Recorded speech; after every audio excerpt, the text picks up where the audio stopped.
isso, minha gente. A pandemia não tem sido fácil para ninguém, não, né? Tá difícil, tá complicado. Ficar distante das pessoas que a gente ama, de quem a gente gosta, não poder sair de casa como antes. Quer dizer, tudo mudou muito bruscamente. Nossos hábitos aí foram aí totalmente mudados. Isso tem causado muitos problemas de ansiedade e depressão. Para falar sobre esse assunto, a gente vai conversar agora com o psicólogo Pablo Ataide. Ei, Pablo, boa tarde. Boa É um tarde. prazer te receber aqui no Sobretudo.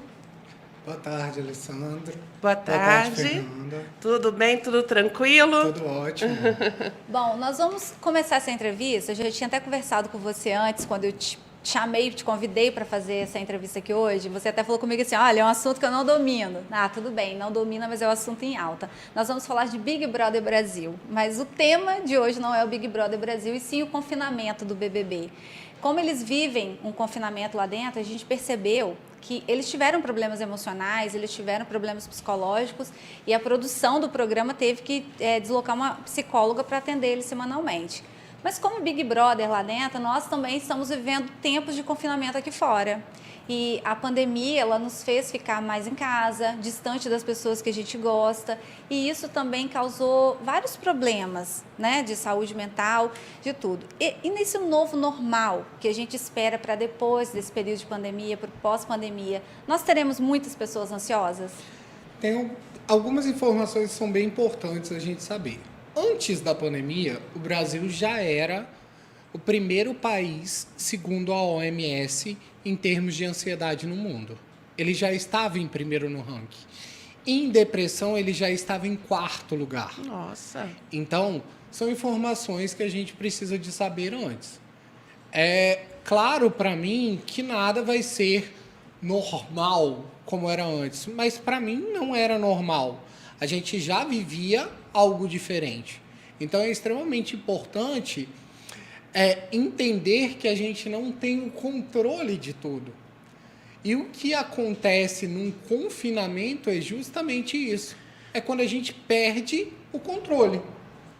Eu deixei de ter uma rotina porque quando eu tenho uma rotina de tudo, eu tenho o controle daquilo.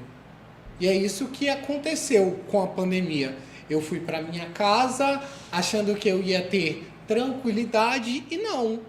Eu não tive o controle da minha vida. Eu não sabia o que fazer, eu não me organizei, eu não estava preparado para aquilo. Ninguém teve tempo, né, de se organizar, foi tudo rápido também. Isso, então o que acontece é justamente isso.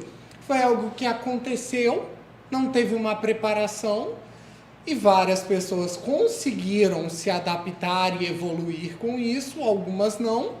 Então, o ponto é esse. Não acredito em mudanças grandiosas com a pandemia, mas eu acredito que as pessoas que evoluíram, elas já vinham evoluindo com o tempo. Então, são pessoas que já vinham se reinventando.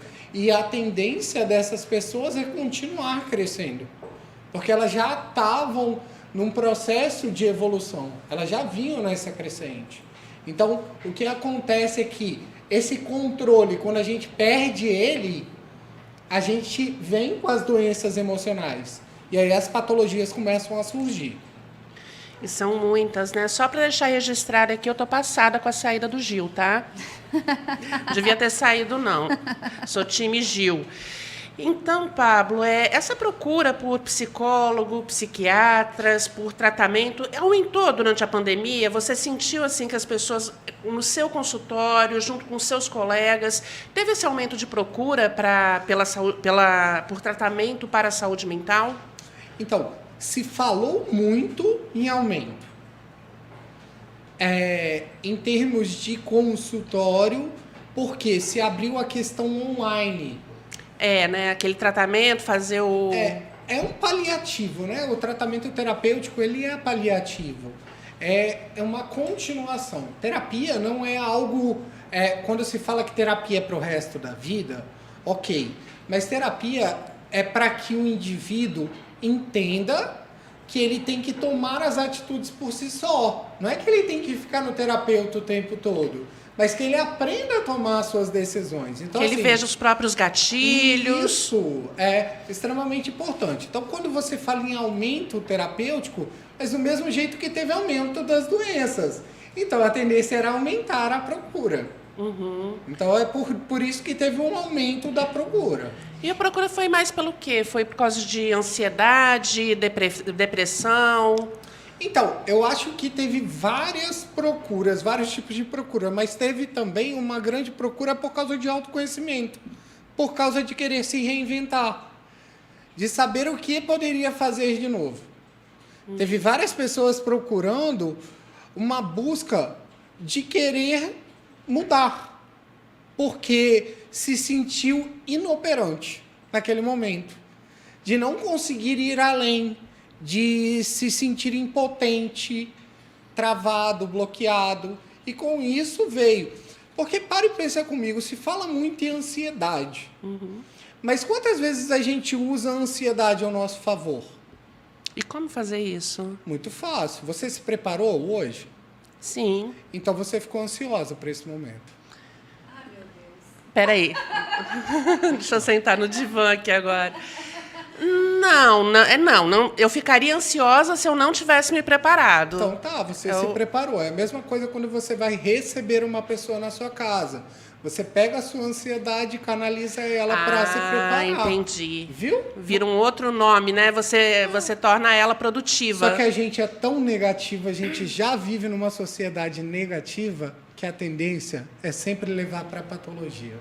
É verdade, né? Segurar a ansiedade, não colocar ela para ser produtiva, para funcionar, para fazer a roda andar. Aí acontece isso, né? Fica todo mundo doente, né, Pablo? Eu tive problemas de ansiedade, sou uma pessoa muito bem trabalhada na terapia.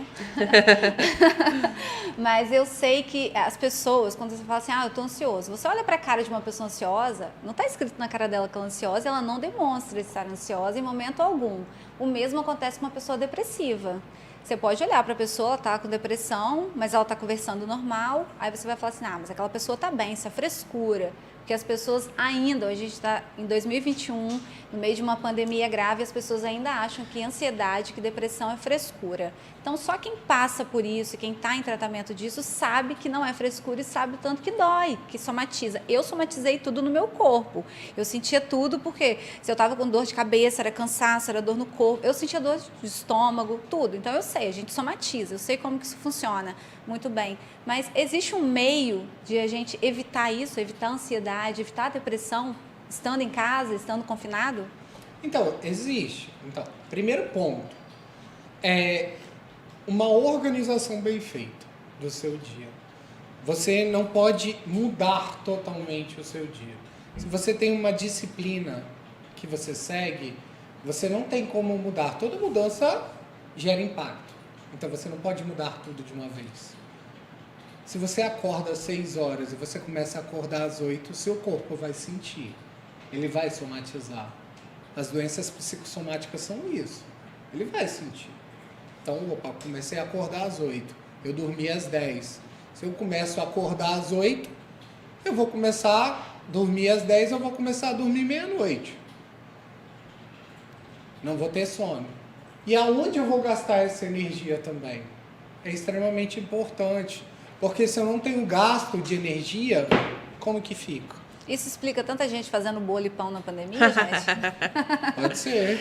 Agora, um ponto, assim, que no meu caso, eu tive que trabalhar muito, foi a tal da procrastinação. Estou em casa, estou trabalhando de casa, tem aquele tempo todo, aí eu deixo para daqui a pouquinho, vou fazer outra coisa, aí deixo para daqui a pouquinho, aí começa a gerar ansiedade, eu tenho que fazer aquilo, eu tenho que entregar não sei o quê, tenho que entregar revista. Aí eu vou deixar. E como lidar com isso? Não deixar para depois o que você pode fazer hoje, Pablo? Você trabalha com o que você gosta. Sim, sim. É extremamente importante isso, a gente fazer as coisas que a gente gosta. Só que quando a gente entra nessa questão de procrastinar, é extremamente a gente ter objetivos e metas. Se eu coloco uma meta para o meu dia, eu consigo alcançá-la. E se eu coloco um desafio, fica melhor ainda. Quando eu começo a me desafiar, fica mais fácil ainda. Porque se uma pessoa vira para você e fala bem assim, você consegue? Aí você fala que sim, né? Já está sendo desafiado. É só um gatilho, né, Fernanda? Você Então, consegue, Fernanda, me entregar a revista hoje? Eu te Entendi. desafiei. Sem você perceber, eu te desafiei. E você pode É não uma conseguir. palavra, mas você vai se esforçar. E daí... Opa, peraí, mas vai gerar uma frustração. Não. Se o psicólogo souber te conduzir, não vai ter frustração. Porque ele vai vir com outra palavra de gatilho para que a frustração não venha. Que é justamente para que você não carregue esses anseios. Perfeito. E como que a gente controla isso? Você já falou aí que a gente tem que ter esse desafio. Na sua opinião, o planejamento diário é importante para você evitar depressão, ansiedade, procrastinação?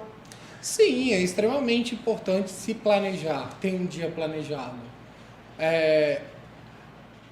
Anteriormente, as pessoas na década de 90, nos anos 2000, usavam muito a tecnologia da agenda, né, escrita. Tem muita gente que ainda usa isso. Então, era uma forma de se organizar. Hoje, existem vários aplicativos que fazem a gente se organizar. Então, assim, ter um planejamento para o seu dia, só que é extremamente a gente entender que o dia só tem 24 horas. Né? Porque senão a gente coloca várias coisas para fazer no dia, sabendo que a gente não vai conseguir atingir aquelas metas. Por isso a gente acaba procrastinando. Não adianta colocar 1000 coisas no meu dia, que eu tenho certeza que eu não vou conseguir atingir, e daí fica complicado. E qual é a dica para a pessoa ficar dentro de casa, passar o tempo sem ter essa ansiedade, sem... O que ela pode fazer para ocupar o tempo ocioso dela? Primeira coisa, identificar os seus hobbies. Fazer coisas que você gosta. Entender o que é um ócio produtivo. Porque daí você vai começar a fazer coisas que você gosta, produzindo e começar a criar coisas até para ter lucro. Agora a gente ganhou mais um medo, né? Mais uma fobia nessa pandemia, que é a tal da coronafobia. A gente inventou agora, mas eu acho que tá valendo, né, Alessandra? E assim, a gente está sendo tão bombardeada, a gente aqui sente muito isso, né, Alessandra? Tem época, naquela época dessa última onda que teve, a gente ficou tão pirado aqui que estava todo mundo achando que estava com corona, se um desse um espirro, ficou com a garganta inflamada, pronto, agora tô com corona. Como que a gente lida com esse medo? Esse medo dessa doença que é desconhecida, a gente não tem total controle sobre ela. Como lidar com isso de forma responsável? Que a gente também não vai sair por aí fazendo aglomeração, indo para a festa. Mas a gente tem que viver. Então, a gente tem que lidar com esse medo do coronavírus. Como fazer isso, Pablo? Primeira coisa, procurar as informações em locais que levam informações com segurança. Hoje a gente sabe que existem muitas fake news e coisas nesse sentido, vocês entendem disso bem melhor do que eu. Então, o tempo todo chegam informações que não são reais. Então, é muito importante a gente aprender a filtrar esse tipo de informação e procurar sites que são realmente de credibilidade, revistas que tenham credibilidade, para que passem esse tipo de informação com mais crédito para a gente, porque daí isso vai gerar um conforto melhor, uma tranquilidade maior, e aí a gente consegue viver melhor. Estar próximo de pessoas que a gente sabe que levam a vida mais ou menos parecida com a nossa, isso daí faz com que a gente fique melhor. E quando saber quando é o momento de procurar um profissional? Quando procurar um psicólogo? Quando é uma pergunta muito complicada, porque não tem como quantificar. Porque quando a gente tenta quantificar o nosso autoconhecimento é muito complicado. Porque não tem como eu quantificar. O que eu me questiono é quando as pessoas vão se permitir a não evoluir. Como assim? Explica direito. Por que as pessoas não querem evoluir? E por isso, muitas vezes, elas não vão ao psicólogo, por causa de alguns mitos que ainda existem. Não é o medo da mudança? Dá medo, né? Dá medo você encarar seus medos, mudar, às vezes ter todos aqueles modelos que você achavam que eram certos, vai tudo por água abaixo, se reconstruir. É difícil, né, Pablo? Só que para e pensa comigo. Alguém aqui na redação tem código de barra? Não. Não. Ainda Então, não. Não. Então, todo mundo está passivo à mudança todos os dias. E é bom, né? É bom mudar, né? Então, qual é a hora de procurar um psicólogo? Acho que é agora. Ai, a gente está precisando, né? Olha, porque aqui o pessoal não sabe muito, mas no jornalismo a gente fica o dia inteiro vendo notícia ruim. A gente passa o dia inteiro tendo que trabalhar isso. E tem matérias assim que a gente pega, fica o dia inteiro falando sobre ela. Acho que é para exaurir o assunto e chegar em casa já não tem mais nada. E coronavírus foi muito assim, né, Alessandra? E as pessoas nem entendem, porque além disso tudo a gente ainda tem que enfrentar o julgamento, que as pessoas ficam assim, nossa, é sensacionalista. Não, mas a gente também fica muito mal de ter que falar disso. Muito. Porque assim, a gente absorve tudo isso que a gente coloca ali no site. Então, pra gente também... E a gente não descansa, é 24 horas ligado. Então, a gente vive muito essa pressão. O nosso confinamento já existe muito antes da pandemia, muito né? No grupo antes. de WhatsApp. Agora, verdade. Falando ainda de confinamento, antes de você fazer sua pergunta, outra coisa, até tem um policial aqui, mas eu não vou estender esse assunto agora não, que é um tema para depois para outro programa. Mas esse confinamento também, a gente observou, pelo menos aqui no Aqui Notícias, em tudo que foi divulgado nos canais e outros veículos que a gente acompanha, os casos de violência doméstica. Foram pais agredindo crianças, foi marido agredindo esposa.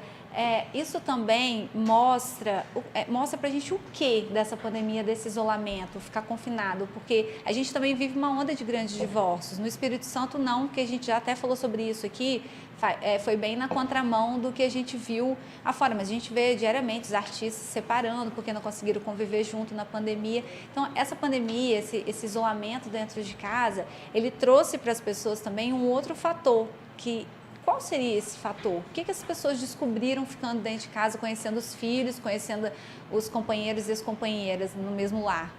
Eu acho que o maior fator da pandemia foi a falta de respeito para com o outro. Em todos os sentidos, né? Dentro e fora de casa. Dentro e fora de casa. As pessoas não se respeitam e nem a si só. É verdade, é verdade. A gente viu muito isso. Esse é o ponto-chave. Quando você chega à última instância, que é agredir alguém, porque essa é a última instância, você já agrediu de várias formas. Então, o respeito é o que a gente mais, e a falta de respeito principalmente, é o que a gente mais identificou na pandemia, que é o que falta hoje, né? É o que mais falta. Acho que a palavra que teria que ser é essa, se as pessoas evoluíssem nesse momento, começassem a ter respeito um para com o outro, ficaria bem mais fácil. É verdade. Agora, Pablo, eu queria que você desse dicas para manter a qualidade de vida. Eu acho que é fazer um resumo disso tudo que a gente falou, desse planejamento, desse autoconhecimento, né? E para essas pessoas, né, para todos nós, na verdade, não perdermos um controle nesse período. Então, é muito importante estar com as pessoas que te fazem bem. Então, esse convívio vai fazer com que você consiga se socializar. Então, é importante a gente não perder essa parte social, porque a gente já perdeu muito, mas respeitando toda a questão do isolamento, todos os cuidados, é extremamente importante. É muito importante fazer uma atividade física. Eu não vou falar que é só em casa, porque tem algumas academias que estão abertas, porque está permitido nesse momento. Então é extremamente importante praticar uma atividade física, se alimentar da forma que você acha que é saudável, cada um do seu jeito. Então, assim, é muito importante você fazer isso. São 3 coisinhas básicas, entendeu? É muito importante. Então, assim, é o que a gente busca nesse momento. Estar com as pessoas que a gente gosta, fazer uma atividade física e se alimentar bem. Já é um bom começo, né? Segue nesse ponto. Isso vai trazer uma calma, uma tranquilidade para você. Perfeito, né, Alessandra? Ótimo, ótimas dicas. Pablo, muito obrigada por ter participado conosco aqui nessa tarde no Sobretudo. Esperamos nos reencontrar aqui em outra oportunidade para falar de coisa boa da saúde mental. É isso. Obrigada, tá, Pablo?